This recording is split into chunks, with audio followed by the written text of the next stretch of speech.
Welcome to AP23 news. To the పాయింట్కి స్వాగతం. రఫీ గారు నమస్తే అండి. విన్నారా తులసిరెడ్డి గారు లెక్కలు? విన్నానండి. విన్నారా? చెప్పండి. వింటాం కదా సార్, చెప్పండి. సంఖ్య తగ్గిస్తారా లేదంటే కోత సంఖ్య తగ్గిస్తారా? ఒక సంవత్సరం దాటేశారు, ఒక సంవత్సరం అసలు కేటాయింపులు లేవు, బడ్జెట్ లేదు, కేటాయింపులు లేవు. ఒక సంవత్సరం 2024 బడ్జెట్ లేదు మనకి.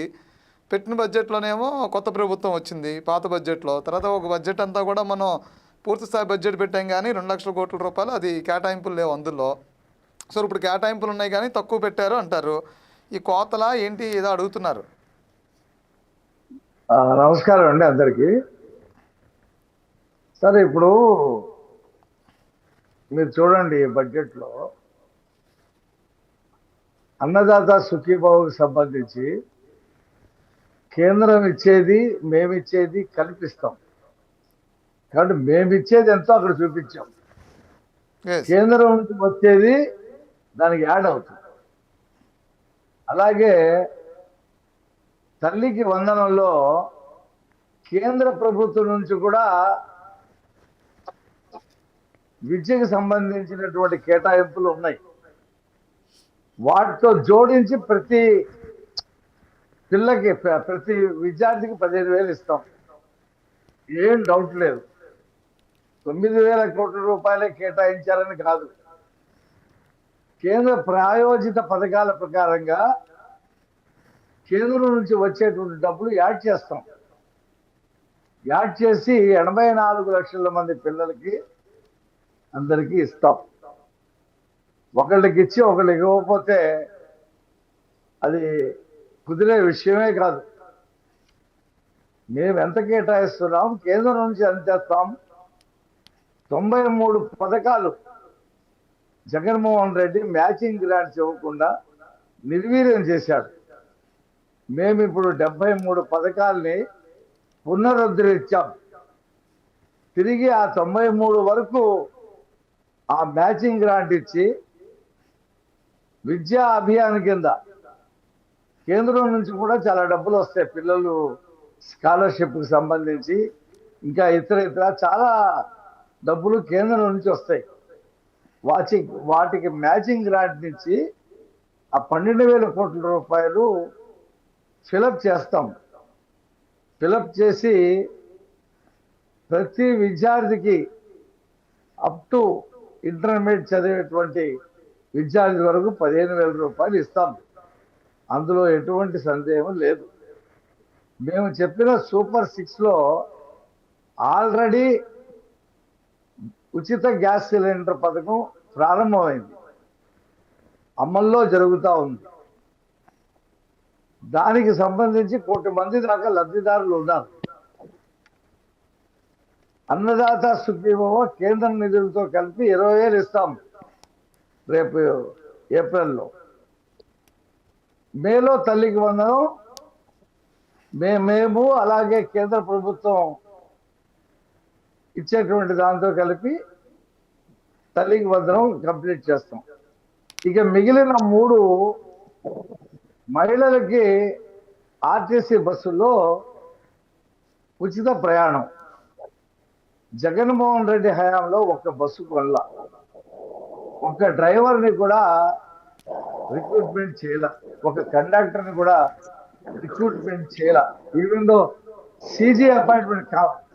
ఎవరైనా చనిపోతే వాళ్ళకి వచ్చేటువంటి సామాజికంగా వాళ్ళకి వచ్చేటువంటి సీజీ అపాయింట్మెంట్స్ కూడా కంప్లీట్ చేయాలి ఆయన.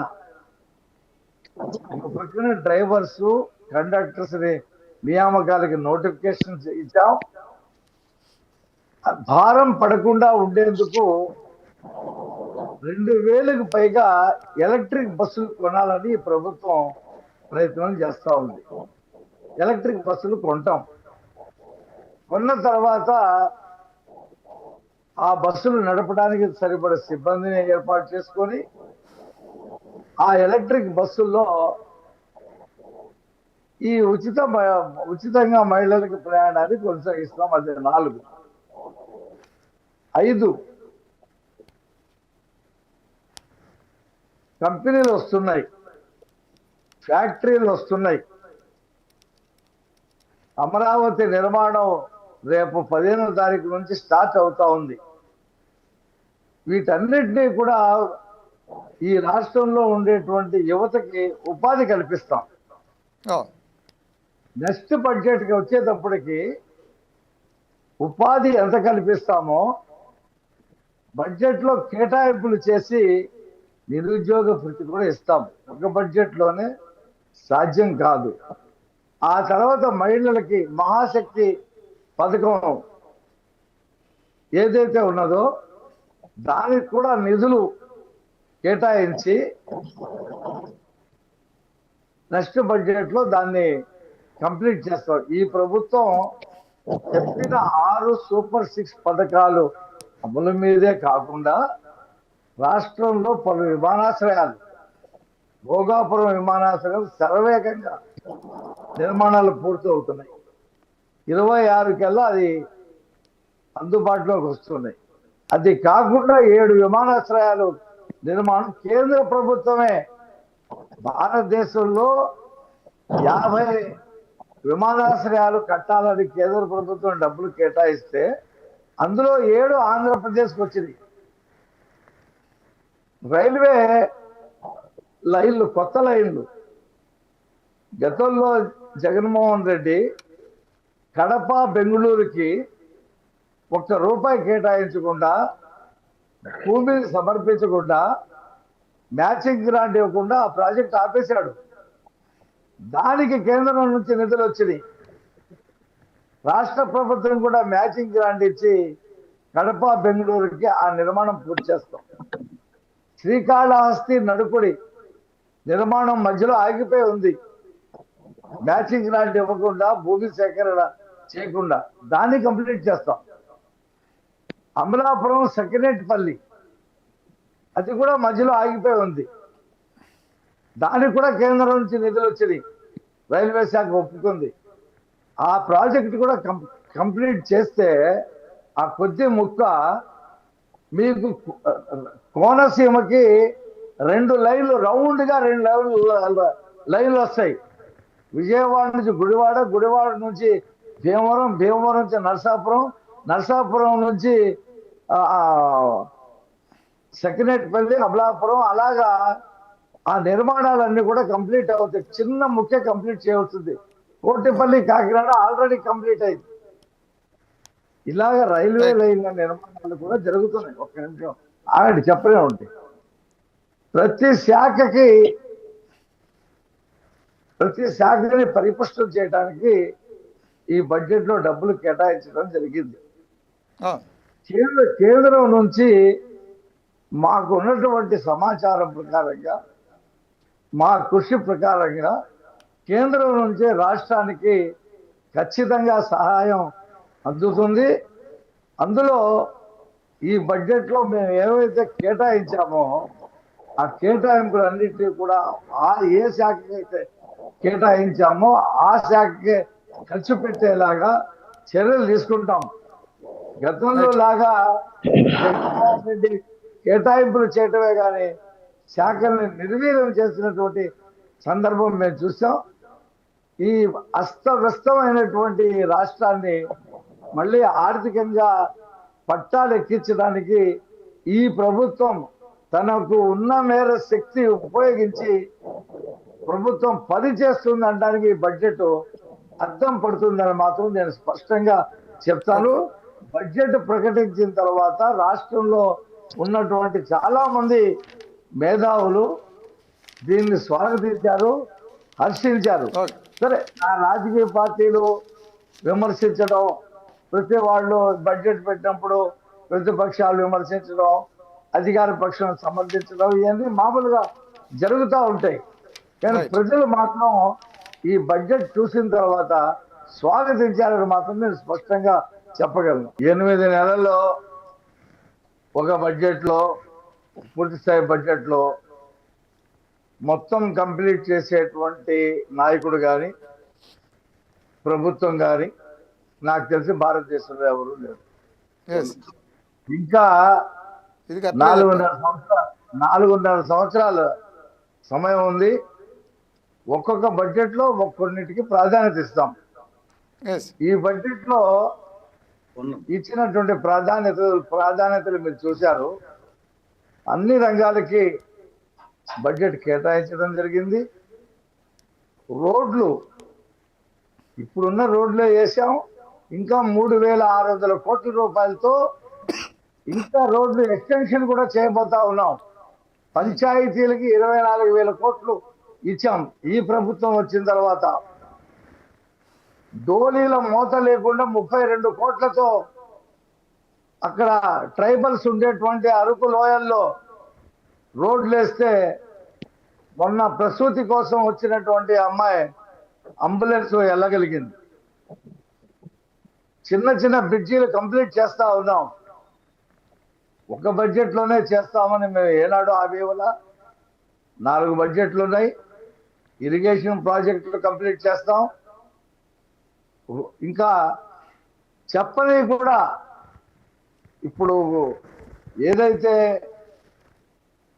పోలవరం బనకచెర్లో ఉందో కేంద్ర ప్రభుత్వం నుంచి 40,000 కోట్ల రూపాయలు దానికి శాంక్షన్ ఉంది. ఎందుకు? జాతీయ స్థాయిలో నదుల అనుసంధానం కోసం.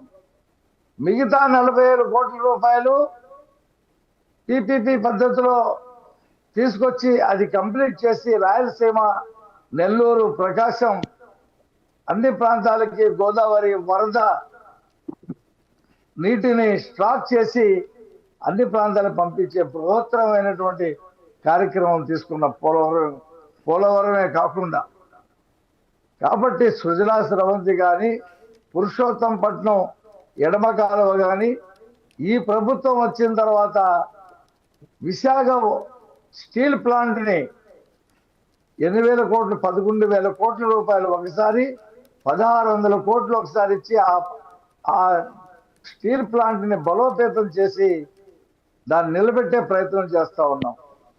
కర్నూలులో హైకోర్టు బెంచీ కోసం దాదాపు 15 మంది జడ్జీలు ఉండటం కోసం నివాసాలు హైకోర్టు ఎక్కడ పెట్టాలనే దాని మీద అన్వేషణ శాంక్షన్ అయింది. హైకోర్టు జడ్జీలు కూడా వెళ్ళి వెరిఫికేషన్ చేశారు. వాళ్ళు రిపోర్ట్ ఇస్తా ఉన్నారు. రైల్వే హెడ్ క్వార్టర్స్ విశాఖపట్నంలో ప్రారంభమైంది. కొత్త జోన్ ప్రారంభమైంది. అది గమనించవలసిన విషయం. కొత్త జోన్ వెస్ట్ కోస్ట్ రైల్వే అనేది కొత్తది ప్రారంభమైంది. దాని హెడ్ క్వార్టర్స్ వైజాగ్. కాబట్టి అనేక రకాల అభివృద్ధి కార్యక్రమాలు. జగన్మోహన్ రెడ్డిని ఓడించింది, మమ్మల్ని గెలిపించింది సూపర్ 6 కాదు, అనేక అంశాలు ఉన్నాయి. అందులో ఒకటి సూపర్ 6 కంటే జగన్మోహన్ రెడ్డి బాగా మనకి బటన్ నొక్కుతున్నాడు. అతనికి ఆ బటన్ నొక్కుడు సంక్షేమాన్ని కోరుకునే వాళ్ళు అతనికి ఓట్లేశారు. అభివృద్ధి కోరుకునే వాళ్ళు, ఒక మంచి పరిపాలన కోరుకునే వాళ్ళు 57% మాకు ఓట్లేశారు. మేము 57% ఓట్లతో మేము గెలిచాం. ల్యాండ్ టైటిలింగ్ యాక్ట్ కానీ, అలాగే టీచర్స్ నియామకం డిఎస్సి కానీ అన్నీ కూడా ప్రజలు ఆశించారు. మా దగ్గర నుంచి అనేక పథకాలు ఆశించారు.